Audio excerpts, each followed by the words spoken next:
Assalamualaikum warahmatullahi wabarakatuh. Kembali lagi di channel Trigonal Software.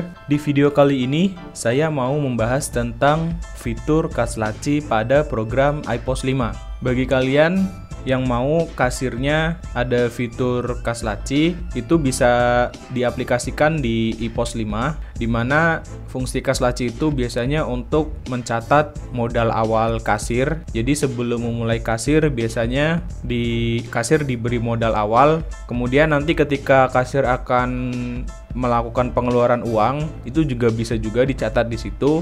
Misalkan mau dipakai buat uang makan atau uang bensin atau mungkin ada sumbangan atau apa, nah itu bisa dicatat di situ. Jadi ketika nanti laporan penjualan kasirnya itu hasil akhirnya sesuai, jadi nggak ada selisih. Nah, untuk mengaktifkannya, Cash-Laci itu ada di menu pengaturan, kemudian pilih ke pengaturan umum. Nah, di sini ya, di pengaturan umum ini ada opsi aktifkan mode Cash-Laci. Ini di checklist. Setelah itu klik simpan. Nah, tapi tidak hanya itu, kalian juga mengaktifkan akses Cash-Laci ini di menu pengaturan usernya. Jadi kalian buka dulu menu pengaturan lagi, kemudian menu data user, pilih kelompok akses user. Nah, kemudian di sini untuk kelompok usernya kalian pilih misalkan untuk kasir ya, karena yang kita mau yang pakai Cash-Laci itu hanya kasir saja, jadi untuk admin nggak perlu. Jadi ini di kelompok kasir kita aktifkan dulu Cash-Laci-nya, klik ke tab penjualan, kemudian cari di sini untuk Cash-Laci. Nah, ini Cash-Laci-nya ya di checklist. Setelah itu klik simpan. Oke, sudah. Untuk adminnya terserah ya, kalian mau aktifkan boleh, nggak juga nggak apa-apa, tapi sih sebaiknya untuk admin tidak perlu ya, tidak perlu pakai Cash-Laci, karena nanti kalau diaktifkan ketika adminnya login, dia diminta masukin saldo awal atau modal awal Cash-Laci-nya. Jadi ini kita matikan saja. Oke. Nah, setelah itu kalian coba login ulang menggunakan user kasir. Nah, seperti ini ya. Jadi ketika kasir baru login, dia diminta untuk memasukkan modal awal dari Cash-Laci-nya. Biasanya modal awal ini dikasih oleh kepala toko atau oleh admin untuk kembalian ya. Jadi biasanya berupa uang receh, misalnya 100.000. Nah, seperti ini. Jadi dicatat dulu modal awalnya, terus baru klik mulai. Nah, kemudian kalian tinggal lakukan transaksi seperti biasa. Penjualan beberapa item, sampai nanti pada saat mau tutup kasir baru kita akan coba cek laporannya. Oke, kita coba lagi. Kita akan coba melakukan penjualan beberapa item.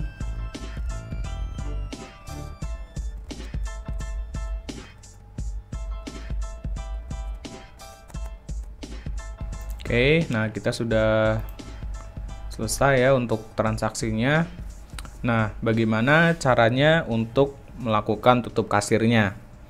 Oke, untuk melakukan tutup kasirnya, kalian tutup dulu tadi menu kasir. Kemudian di daftar kasir nih ya, di menu daftar kasir, klik Cash-Laci. Nah, di sini akan muncul saldo awal, kemudian masuk berapa. Ini adalah hasil dari penjualan.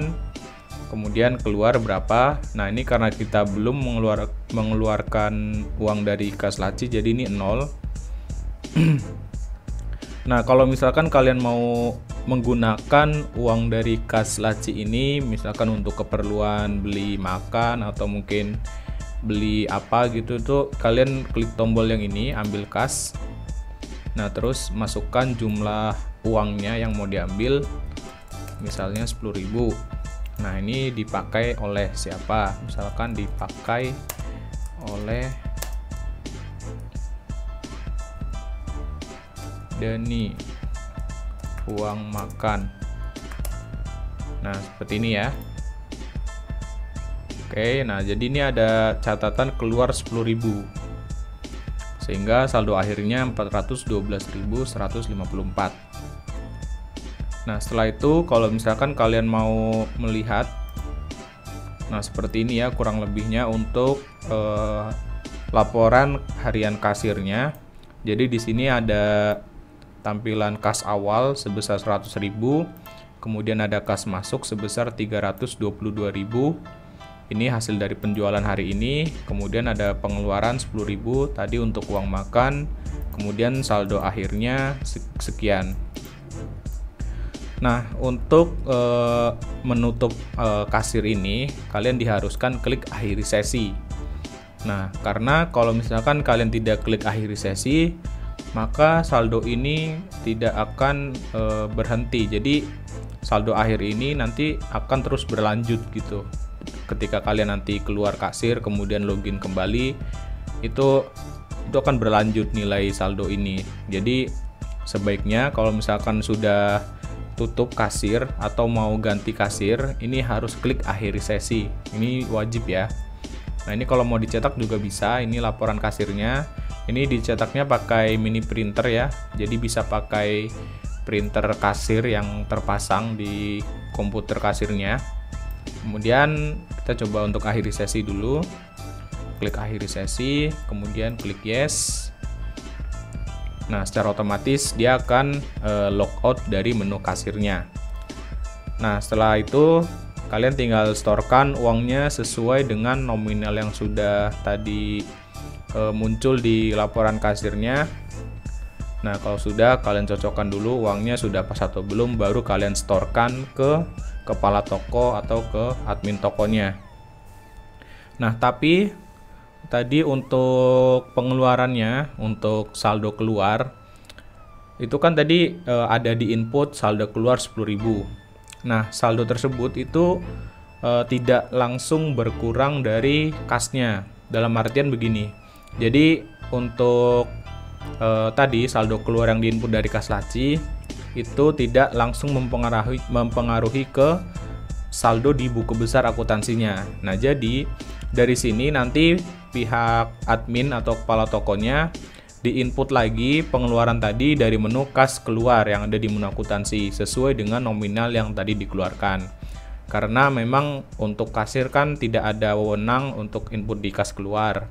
Jadi tadi hanya sebatas untuk catatan saja bahwasanya tadi ada pemakaian segini-segini untuk apa. Nah, nanti yang mencatat di kas keluarnya adalah dari kepala toko atau admin tokonya.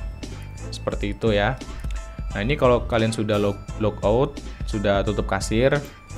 Nah, ketika kalian nanti ganti kasir, itu otomatis akan diminta lagi saldo awal lagi. Nah, terus kalian tinggal lanjutkan saja seperti tadi langkahnya, masukkan saldo awal kas laci, kemudian lakukan transaksi, kemudian ketika mau tutup kasir kalian cetak dulu laporannya menggunakan mini printer. Setelah itu baru klik akhiri sesi. Jadi seperti itu untuk fitur kas laci.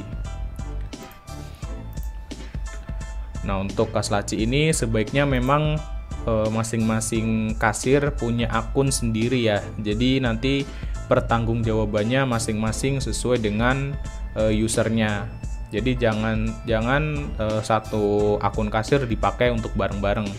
Nanti takutnya kalau misalkan ada selisih atau ada salah hitung, nah nanti siapa yang mau bertanggung jawab kan gitu kan biasanya.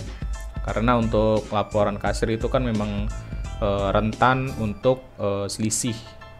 Nah, kalau sudah selisih, jadi siapa usernya dia yang nanti akan harus bertanggung jawab. Seperti itu. Oke, mungkin cukup sekian untuk video kali ini. Jika kalian masih ada pertanyaan atau unek-unek mengenai program IPOS, baik yang baru mau pakai atau yang sudah pernah pakai, jangan sungkan untuk tulis di kolom komentar. Jangan lupa untuk tekan tombol subscribe dan nyalakan loncengnya, supaya nggak ketinggalan kalau ada video baru dari channel ini. Sampai ketemu lagi di video selanjutnya. Wassalamualaikum warahmatullahi wabarakatuh.